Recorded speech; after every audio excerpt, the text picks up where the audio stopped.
Oh yeah, back in the house, y'all. What's up, champs, warriors, students, skilled craftsmen, you do-gooders and do-batters.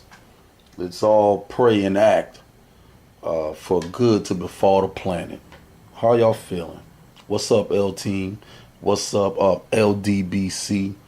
What's up to everybody out there striving hard to make a buck, to earn a dollar?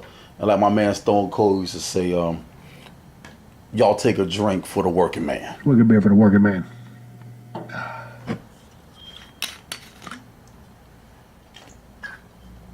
Quick little update, y'all. Don't know what it's going to lead to, but we're just going to spit right quick. First and foremost, everybody looks up to the heavyweight champion, y'all. The heavyweight champion of the world is the creme de la creme, y'all. The heavyweight champion is the man. He's the prime model. He's the alpha man, the alpha male. He's the lion. He's the gorilla. He's Kong, conquering Skull Island. He's it. He's the shit.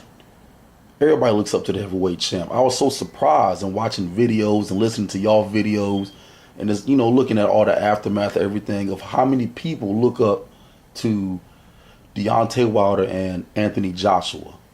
I know for us living in this day and era, it's kind of amazing because we've sort of gotten away from the heavyweight division. But if y'all can recollect back to the 80s and some of y'all who were living prior to that, 70s and 60s, the heavyweight champ was the man. That was the only thing we cared about. I mean, we cared about the other fighters, but the heavyweight champ was it. Primo. You know what I'm saying? Papa. God, so to speak. The heavyweight champion, baby. Woo. And y'all, and be diligent with your actions and stuff. I was at an event doing some coaching a few years ago and ran into a young man who, he used to wrestle and grapple around the same region. And he was like, Coach, man, you inspired me to be good. You inspired me to fight, to wrestle. He's like, man, I looked up to you. He's like, seeing you do your thing, wanted me, inspired me to do my thing. And I said, what? And it blew my mind because unbeknownst to him, I probably enjoyed watching him compete more than, I thought of myself competing. And we're only, 3 years apart? We're only 3 years apart. And when he said that, he was doing his coaching thing and he had his students and, we were competing against each other with our students. But he's from a totally different area, totally different region, county. And we rarely saw each other except for at big tournaments in the Southeast. And when he told me that, it blew my mind. But it made me realize that unbeknownst to you, people look up to you. People are watching you. People are inspired by you, especially by the heavyweight champion. And so shout outs to Andrew Young. Andrew, man, I love you, man. I appreciate that. That made me want to do better and be better in everything that I do. And it's good to hear things like that because, people want to be inspired. People want to be loved. And on this next topic, y'all, YouTube.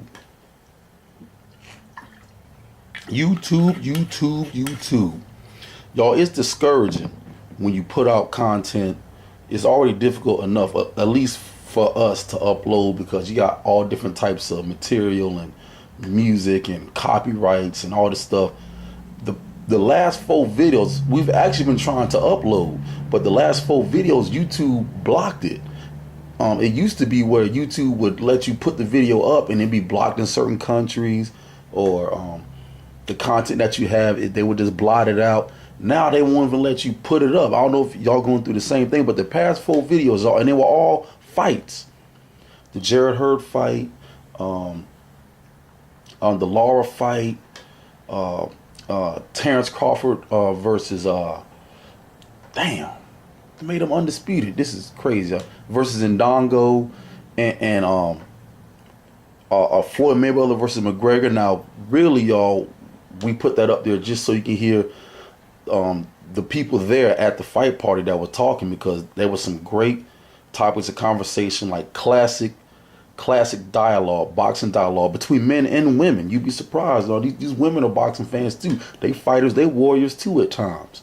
And most recently, the Deontay Wilder versus Bermane Stiverne had clips of that. I mean, YouTube just kept blocking. So now, when I get some more free time, I'm gonna try to upload it. You know, because the young brother did the great editing. Try to upload it with just the audio. Hopefully YouTube don't block that too, because it got some of the commentary from Paulie and Brian Kenny and whoever else was commentating, Bernstein. But YouTube is off the chain, man. We're not making no money. We're doing this out the love. We're doing this to reach out to all the students and all the fans, fanatics, all the great people out there who want to hear good stuff and who build off of it and, you know, get ideas and feel good and inspired and take us with it. Shoot. But Anthony Joshua, I don't know what to say about him. I like him. He's definitely too big, in my opinion. He's fighting. The man looked like, if y'all ever watch Dragon Ball Z, Anthony Joshua looked like Super Saiyan Broly. I mean, the mother flusher, he's almost too big. He is too big. If he were coming there around Wilder's weight or around, I don't want to say cruiserweight, but it's a good sharp 215 to 230 max, he will be great. I don't know if he's always had endurance and stamina issues, and like I've heard some of y'all say, he looks a little bit unsure of his skill. He got it. He got the juice. He'll get back up. He come to bang. You know, he pull out and bang, but he just looks a bit unsure. He just looks a bit timid at times. He looks a bit robotic at times. That last fight he had with Carlos Takam, oh, that's another one. Tried to put that video up. YouTube blocked that. Anywho, the last fight he had with Carlos Takam, I can see why people are calling him out now. If I was a heavyweight at the moment, I would definitely call AJ out first before I called out Parker or Wilder. AJ, well, he's just as big as draw, but AJ is, how can I say, you probably will make more cash in the UK against AJ, and once you knock him off, you'll be touted as the dude who knocked off AJ. Then after that, you just got to grit your teeth, train harder, and get ready for that godlike power against Wilder. Then I would approach Wilder, and then, of course, the easiest out the three, in my opinion, is Joseph Parker. Then if he still had a belt, all right, man, let's go ahead and get it on. We both gonna get paid. So on and so forth. But Bermane Stiverne, Bermane Stiverne, y'all. Bermane Stiverne. Stiverne got paid twice for that ass cut. Got his head whooped, but he got paid twice. Y'all see what I'm saying? So actually, pardon me, they fought twice. So he got his head whooped twice, but got paid 3 times. Let's do the math. He fought Wilder the first time, lost, got paid.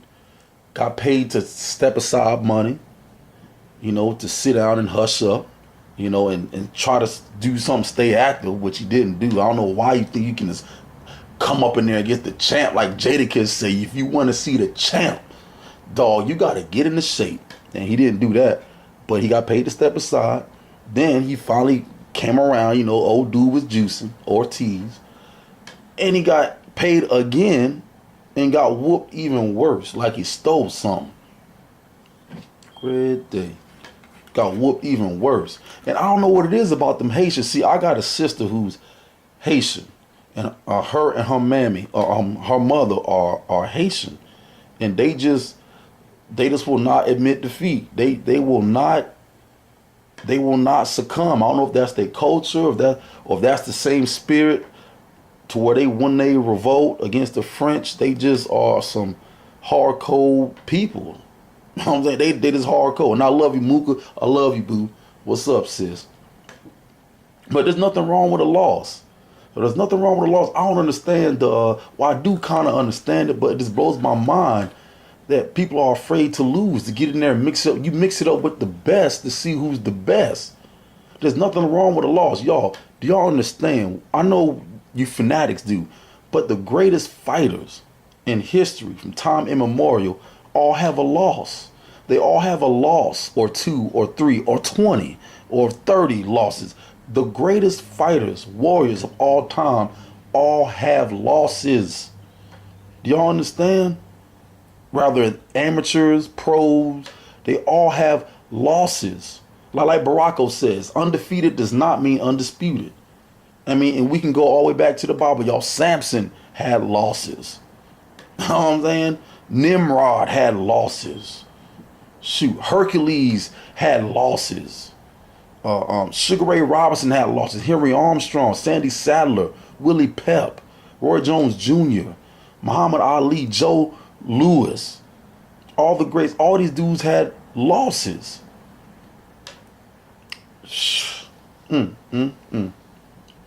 Even though, like my old coach used to tell me, you'd rather lose in practice, you rather lose in your training, you rather get beat up during your training. That's why they say you train hard, you whoop yourself, cut your own butt so you could kick somebody else's butt. You rather lose in practice than in the actual match, but there's nothing wrong with losing, y'all. Just like how life comes out of dung, how life comes out of shit. Regain focus, a rekindling of your spirit and fire. Champions come out of hardships. They comes out of losses.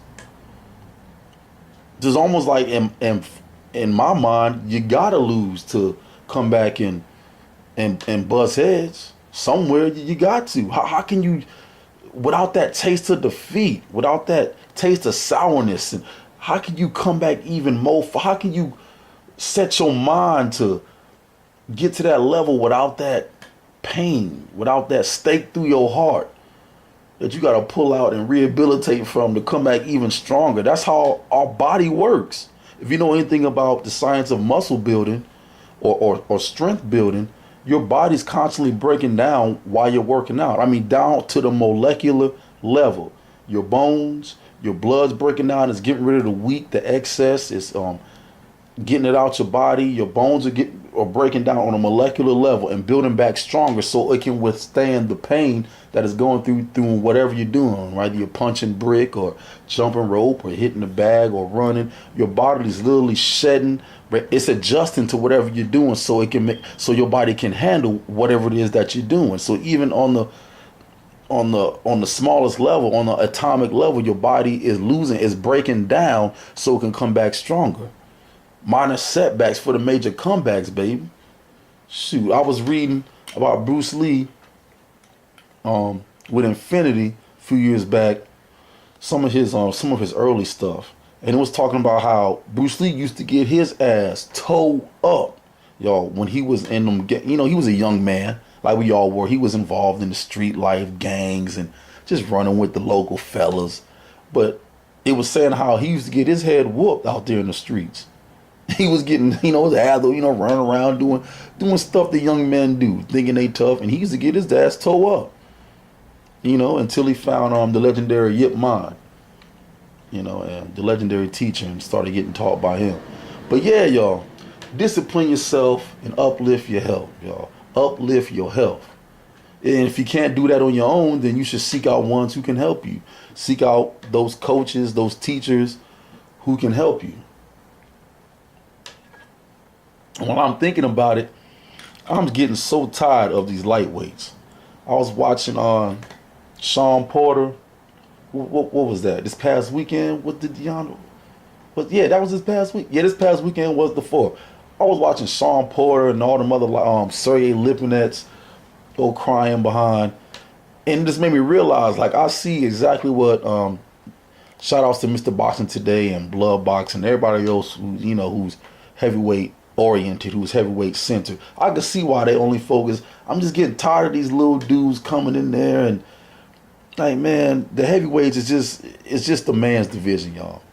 175 up. Ain't no all this, he got 10 pounds and fight night weight. And heavyweight, it don't even matter your fight night weight. We all heavyweights. 175 and up, dog. I could be 190 or 180 like Dempsey and a young Ali, and coming there and you might be 230, 240, 225 like Primo Canera and them. I might come in there 215 like a young Mike or like a Joe Louis, and you might be like that Valuev dude, 6'7", 250 or so. I mean, it's going down. No excuses, because we all know what it is, dog. We all know what it is. I'm just tired of the lightweights, and I'm glad Deontay Wilder, Anthony Joshua, and the other jokers are bringing life. Really, to me, it started off with my man Shannon the Cannon Briggs. He started bringing back that life with the hype and the shit talk to Klitschko and Let's Go Champ, and then upsprang out that dog shit that we was going through with the heavyweight division. Upsprang AJ and Wilder and Parker and them, and I know there's many others, y'all. I'm just gonna say the main names that are most popular right now. But y'all, to be the man, you gotta beat the man. You gotta go see the man, Ric Flair style, Baki style. I don't care how small the ring is. I'll fight that chump in a telephone booth. Y'all, think about it. Can you name a great wrestler that Ric Flair didn't wrestle or tangle up with at least once? At least once during his time as a pro. Yeah, I'm trying to think of one now. Even all the way up to through Rock and Stone Cold era while he was still active. I mean, I'm sure y'all could think of a few names, but you can't think of many. I mean, Ric Flair has tangled with all the greats, from Steamboat to Muta, Koloff, Anderson, Rock, Stone Cold, all these jokers, Savage, Warrior, all these dudes. That's why to beat the man, you got to beat the man. And I know the young man AJ's probably trying to cash. So he's trying to get as much cash as he can possibly get. Him and his promoter, Eddie Hearn, until they forced to fight Deontay Wilder. Do it sound like I'm quiet to you? As loud as I'm hollering, you call me quiet? Well, this is a report. I'm hollering loud because I can back up every word. And I'll whoop any man in the world, and I want everybody out there on TV to know it. Watching this show to come to the fight and be ready to fight, because I'm coming to get you. I'm coming to London to get you. You see what I'm saying? I mean, it's, this boxing got politics too, unfortunately. More than it was back then in the golden era. But I will say the golden era showed a lot more of the crookedness of boxing, with people trying to get people to throw fights, the mafia and stuff coming to fighters and stuff. People were just trying to make a living. Like, man, if I could just throw this fight and get $100 and we could survive for the next 3 months, I'm good. But nowadays you got more politics and everybody's trying to get the better bang for their buck. And these jokers are scared to lose, baby. Losing, that gives you character. There's nothing wrong with losing. Go in there and take your whooping like one man older said on Martin, quit crying like a sissy, boy, and take your whooping like a man. Stop screaming like a sissy and take your whooping like a man, boy. You know what I'm saying? Go ahead and take your whooping, man. You're going to come back stronger. Anywho, all right, I'm feeling good, and now I got to go do this little hustle work out here, y'all. Now I finally got a day off, but, on your days off, you got to do your little extra hustle to keep striving. Stay active. Shout out to y'all, man. L-Team, LDBC, Young Warriors champions, mammies, pappies, mamas, daddies, happy, sappy, to all you jokers out there. Shout outs to 52 Blocks South. What's up, coach? Shout outs to y'all. Shout outs to everybody doing their thing, all the brothers in the LDBC, and all you other good content uploaders. It's difficult to do this. I needed a total day off to be able to do this. YouTube blocking all the other stuff, so we doing our best to stay diligent, staying there. We don't know what kind of content we got coming up next. Everybody got so many different projects, so much different film that needs to be edited, but we're going to keep doing our thing to bring the bang. We love y'all. Stay diligent. We love boxing. Peace. First of all, I'd take this time out to thank God for giving me the opportunity to keep my head together and come out and do what I did. Thank everybody. And Pensacola, Roy Jones still number one. Ain't gonna be that way, baby. For all these doubters, him and all the rest of them that think Roy Jones is a fluke, now they know. Now, back to where I am. I am redeemed. I deserve to be that pound for pound number one, because I am. It's just like that. I don't even want to hear nothing else. I should be pound for pound the best. When somebody come beat the best, it's fine. I thank God. I thank Montreal. He gave me the opportunity to go back and pick up my stuff and come back in here with the Roy Jones attitude. I didn't want to have to do this, but they made it. Why didn't you want to have to do this? Because I don't like trying to hurt people. No, not I was out here trying to hurt that kid. If I would have got a chance, I would have killed that kid by mistake. You know what I'm saying? And I don't want to do that. That's not my intention. My intention is to come out here and do good things and be done with it. That's why I don't like that old Roy Jones. You don't want to pull the RJ out. I don't want to see the RJ. Did you need this kind of incentive to bring out 105% of yourself? Didn't I just say that? That's what it takes sometimes. You take something from me, I'm coming to get it back. I don't care. If you take it from me dishonestly, I'm coming to get it back. Now, if you beat me, we had a good night, I'm still going to come get it back. But if you take it dishonestly, I'm coming to get it. All right, so you came out here with a totally different intention than you did the first fight. You saw it. I went out here to box to give y'all no show, and I didn't want to give you too much to criticize me about. I had to come on and do my thing. You understand? I ain't going to let you talk. I did the talking tonight. Roy Jones, Pensacola, we talked tonight. The Gulf Coast, Mississippi, all that, we talked tonight. The best man fight, the best fight in the world, pound for pound, I talked tonight. Understand what I'm saying? I don't want to hear nothing else.